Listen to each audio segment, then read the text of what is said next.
Alrighty, it is Thursday, January 20th, and Alethea AI released their Masterclass 6 for the AI creative writing classes. In Masterclass 106, Sarah goes over likes and psyche for the personality Legos. So Alethea AI used to have the habits personality Lego, but they changed it to psyche in order to allow for more flexibility when building out your character, because psyche encompasses a lot more than just the habits. As always, I highly recommend going to Alethea AI's YouTube channel and checking out the full Masterclass for more information, since this is a quick recap and my take on it. Alrighty, so on to the first personality Lego, likes. Sarah clarifies that likes can be hobbies, interests, and fandoms, and that each of those things make a character more rounded, more relatable, and more human feeling. Now, if you're trying to build out a personality that is more robotic or more artificial intelligence inspired, this is still good information to keep in mind so that you know exactly how to build out your personality, whether you're going one way or the other way. Sarah brings up a couple of different examples, one of which is from Parks and Recreation, of the difference in likes that they have and how they make compelling characters because they're so different. Now, if you're trying to build out a character that is very single-minded, Sarah brought a great example from the Terminator 1 and 2 movies on how the likes for that character are very single-minded and with one goal in mind, for the main character being Arnold Schwarzenegger and or the Terminator. Now, Sarah brings up a great example of how building out a character that is single-minded could also be a very compelling character. For this example, she uses Terminator 1 and 2 movies to show how a character that is single-minded in either a good or an evil direction can still be a compelling character.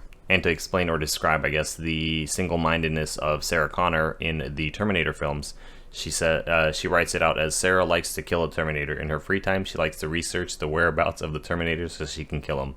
Kind of a funny description, but it is a great description of the character of Sarah Connor and how it can still be a decent, compelling character. And then Sarah clarifies a question that a lot of us have for Alethea AI when we're actually building out our characters to be able to interact with them. And that question is, if the AI engine is constantly learning from each interaction and every conversation that you're having, do these personality Legos change? And as far as the likes personality Lego, just like some of the other ones, that remains static. So when you build out your character for your personality pod, that is something to keep in mind, that the likes are not going to change. Now, for the psyche personality Lego, we're going to be able to choose from a couple of different archetypes when it comes to building out the character. We have 4 different archetypes to select from. Creator is for level 4 personality pods and higher. Innocent is for level 2 personality pods and higher, Friendly is level 2 personality pods and higher, and Professional is level 2 personality pods and higher. Sarah goes on then to bring up a couple of different examples of the archetypes in Noah's Ark ecosystem, comparing them to a few different movies and characters that we are more familiar with, so that we can kind of have a better idea of what exactly that entails. And then on the topic of archetypes, she goes on to explain the difference between the same archetype. A great example of this is the 2 different types of creators that she brings up. You have Mozart and you have Dr. Frankenstein. 2 very different types of creators, but creators nonetheless. So like I said before, I highly recommend watching Masterclass 6 on Alethea's YouTube channel to be able to kind of get a better grasp of the different archetypes in order to be able to build your character out, because the different archetypes are going to affect the way that your character acts and interacts with the people that are interacting with it.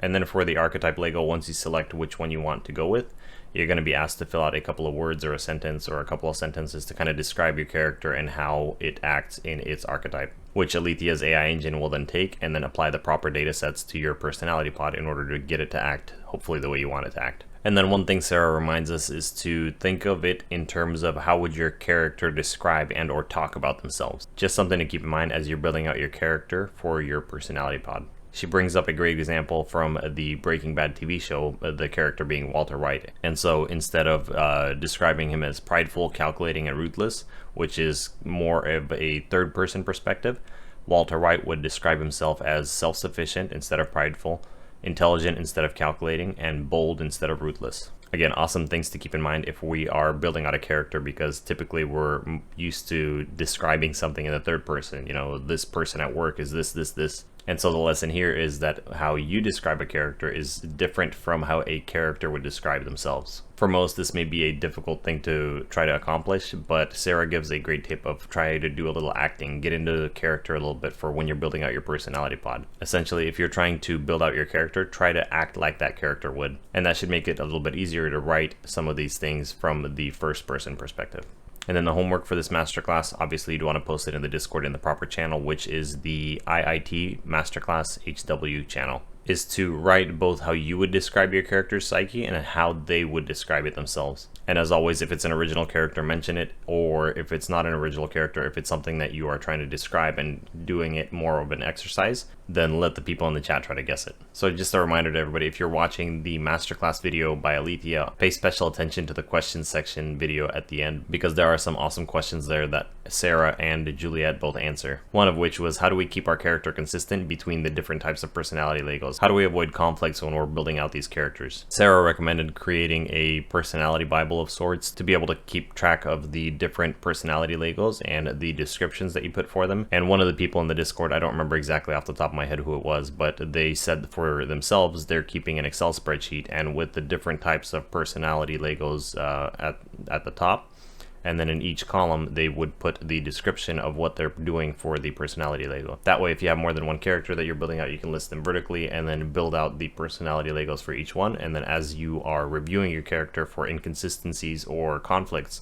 you can go into each cell and then look at and read it as you're analyzing your character, basically. And because I myself am building out multiple characters with my personality pods, I think I'm going to go with that option of throwing it into an Excel spreadsheet so that I can better look at them in a linear format and kind of analyze exactly what each personality Lego is going to say, or what I'm going to put into each personality Lego, and then build out my characters accordingly. Again, I don't remember exactly who said that in the Discord group, but thank you. That's probably going to save me a bunch of headache when it comes to building out my different characters. And that concludes my quick recap of Masterclass 6. Hopefully you found some of this information helpful. Like always, I highly recommend going checking out the video. It's in the description down below. And again, thank you for watching. If you like this type of content and this kind of helps you a little bit, then make sure to hit the subscribe button and preferably the like button as well, so that it can help reach more people. Anyways, again, thank you for watching, and I will catch you guys later.